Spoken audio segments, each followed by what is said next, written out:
Okay, so like imagine just humming along to the next big hit, right? And it turns out the songwriter isn't even like human, it's AI. Crazy, right? Or picture this. You finally write that song that's been stuck in your head forever, and it's all thanks to a little AI boost.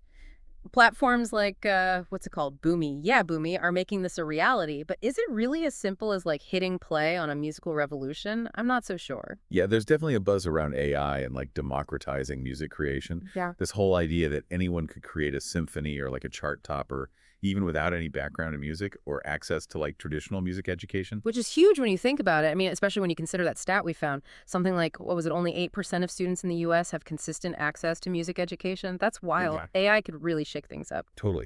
But like any major tech shift, there's always going to be some tension. Hmm. Like we've got artists like Regi Whirls. Remember him from that AI deep dive article? He's super excited about the potential. He even used AI as a starting point for his latest album, called it like a creative partner or something.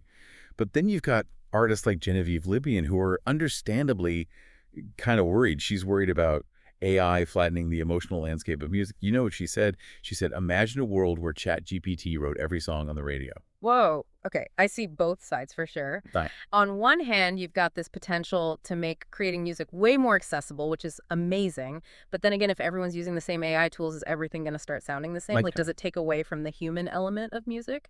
it's a good point. And it gets even trickier when you start talking about ownership. Yeah. Did you know that Boomy, that platform we were talking about, they actually claim ownership over every track created with their software. Plus, they take like a 20% cut of any profits the artist makes. Wait, so even though AI is doing the hard part, it's still the companies behind the tech making all the rules. Pretty much, yeah.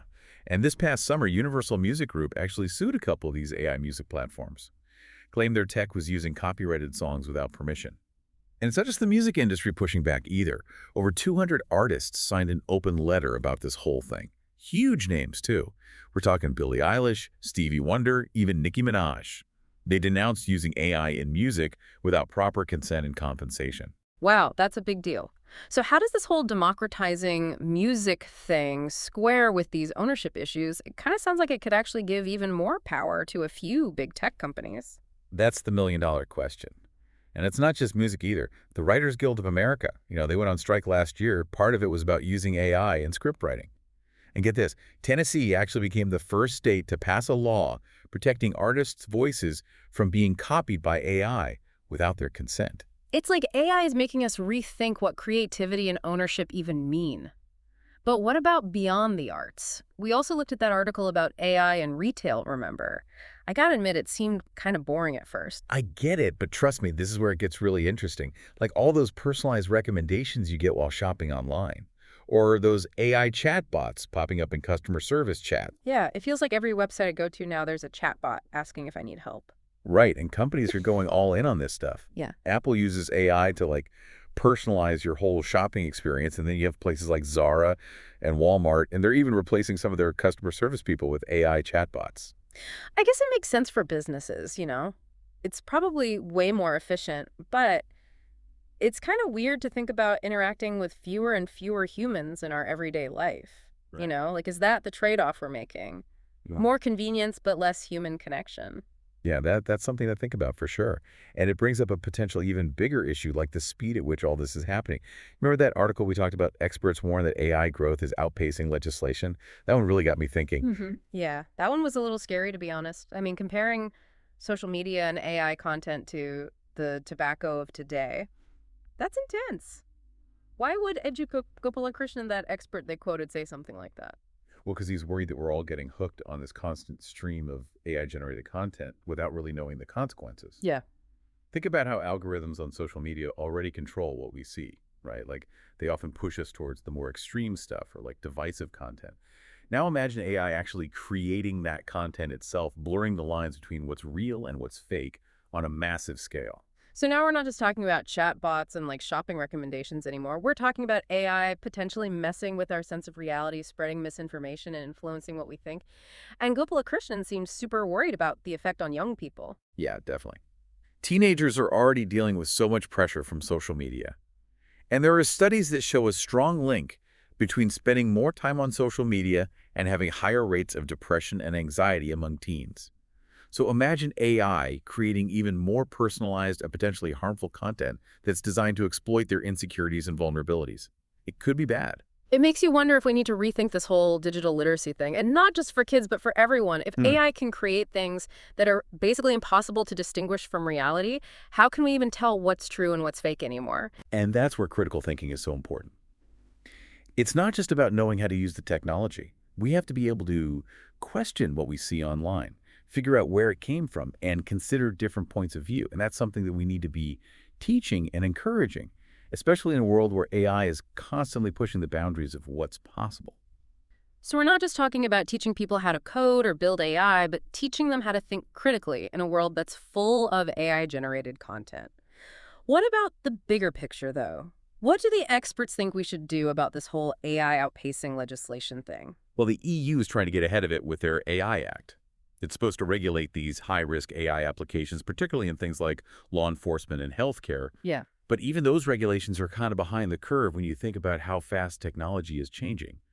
Gopala Krishna actually said that 2024 might be the last year of the human election. It's kind of a scary thought, but it just shows how urgent this is. The last year of the human election? Wow, if AI can manipulate voters on such a large scale, then yeah, that changes everything. And it's not just elections either. Oh. Gopala Krishna also talked about AI being used in warfare, like making life or death decisions on the battlefield.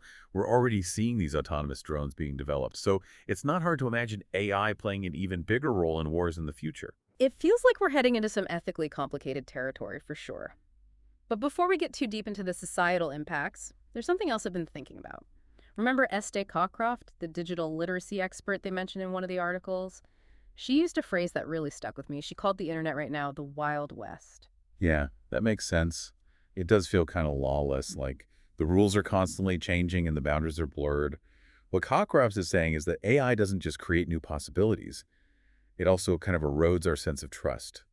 When we can't tell what's real and what's fake anymore, it becomes really hard to know who or what to believe. And we're seeing that already with things like deepfakes and those AI-generated news articles. It's getting harder and harder to figure out what's authentic. Exactly.